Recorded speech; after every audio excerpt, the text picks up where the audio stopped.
Antara fokus dari Sarawak mengenai manfaat projek bekalan elektrik luar bandar RES. Terus bersama Vanessa Mering untuk perinciannya. Silakan V. Ya, Sahih. Seramai 2,174 orang telah menerima manfaat daripada projek bekalan elektrik luar bandar RES di kawasan Dewan Undangan Negeri Dun Marudik di Baram Hilir sejak Mac 2023. Timbalan Menteri Kesihatan Awam, Perumahan dan Kerajaan Tempatan Sarawak, Datuk Penguang Manggil berkata, RES di Baram Hilir itu menelan belanja sebanyak 16.65 juta ringgit bermula pada 16 Mac 2020 dan telah siap sepenuhnya pada 15 Mac 2023. Datuk Penuang menambah, ia melibatkan penyambungan elektrik kepada 7 buah rumah panjang iaitu Rumah Mekal 13 pintu, Rumah Budin Sandai 24 pintu, Rumah Nawah 34 pintu, Rumah Frederick 24 pintu, Rumah George Ijus 77 pintu, Rumah Asam 13 pintu dan Rumah Ngelingkong 34 pintu.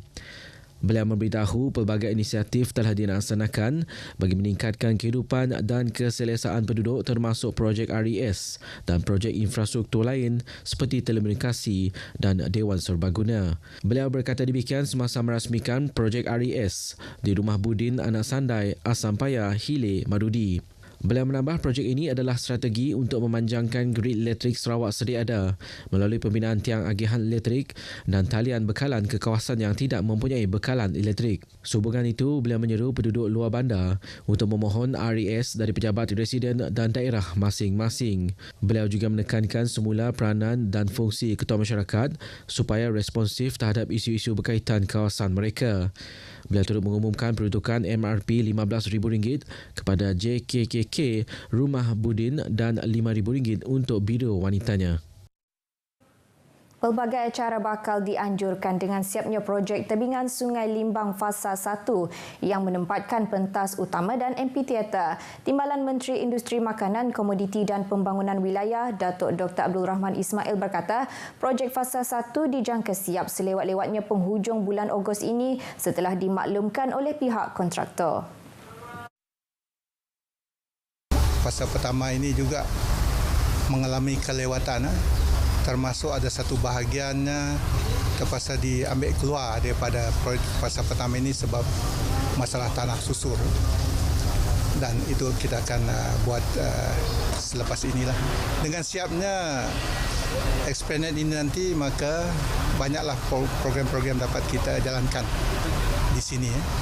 Beliau menyatakan demikian pada media selepas meninjau perkembangan projek itu di Limbang.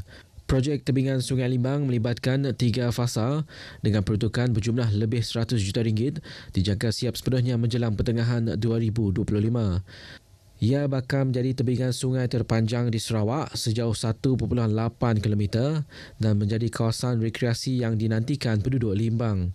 Dalam perkembangan sama, Datuk Dr. Abdul Rahman meminta agensi berkaitan memantau perkembangan di sepanjang kawasan dan laluan projek.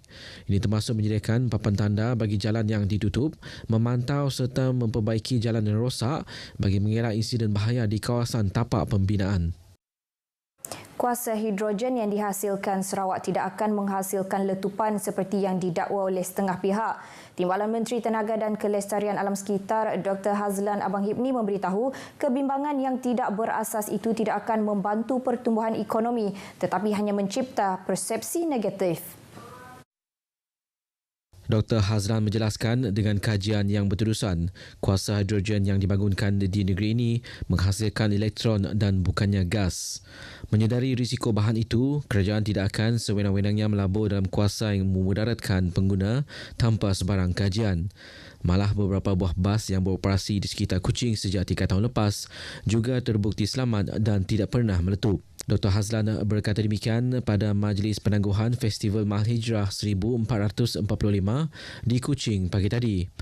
Beliau juga memaklumkan Autonomous Rapid Transit ART yang menggunakan kuasa hidrogen akan mula beroperasi di Kuching pada September depan. Ini membuktikan kesungguhan Kerajaan Sarawak dalam membangunkan sumber tenaga baharu bagi menjana ekonomi negeri ini. Acara perarakan kapal berhias yang mewarnai tebingan Kuching malam tadi menarik lebih 10,000 pengunjung termasuk pelancong luar. Rata-rata yang ditemui RTM menyatakan keterujaan kerana dapat menyaksikan perarakan tersebut yang jarang diadakan. Macam lama dah ada macam program besar macam tu bah. So datang stok nak anak nangga kemuliaan bandar Kuching tu macam ni. Sebab lama dah kan kita dulu Covid nak atok dah macam lama dah sidangga orang ramai macam tu bah. Dia tak ingin nak mbak anak-anak pergi nangga. Berbeza pula bagi Junaida Muhammad Noor dari Selangor yang bekerja 6 tahun di Sarawak. Kemeriahan kapal berhias merupakan pengalaman yang tidak akan dilupakan. Tak sangka lah sebab yang kawan-kawan saya pun daripada Serian, daripada Miri pun ada turun kan.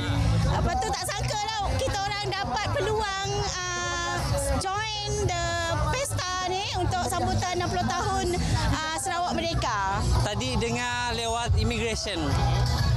Ada informasi dekat immigration, dia cakap ada event dekat waterfront. Jadi berapa ramai dia? Berapa ramai? Berapa orang? 14 orang. Ya, 14 orang dari Pontianak dia. Pontianak semua keluarga? Ya, semua keluarga. Ya, baru pertama kali lah kami lihat di sini. Soalnya di Indonesia belum tentulah kayak acara seperti ini. Jadi beda ya? Beda. Gimana bedanya? Jadi pertama kebudayaannya lah begitu. Acara tersebut turut diserikan dengan kehadiran Premier Sarawak, Datuk Patinggi Tan Sri Abang Johari Tun Openg dan isteri, Datuk Ahmad Jumaani Tun Tuanku Bujang. Pertandingan kapal berhias bersempena 60 tahun Sarawak Merdeka malam tadi disertai 20 kementerian serta agensi di bawahnya, Badan Berkanun dan syarikat swasta. Kapal berhias milik syarikat Samling Timber Malaysia dinombatkan sebagai johan dan membawa pulang hadiah wang tunai RM10,000. Perkongsian itu tadi mengakhiri berita dari Sarawak. Salam Malaysia Madani dan kita kembali bersama Sahi. Silakan Sahi.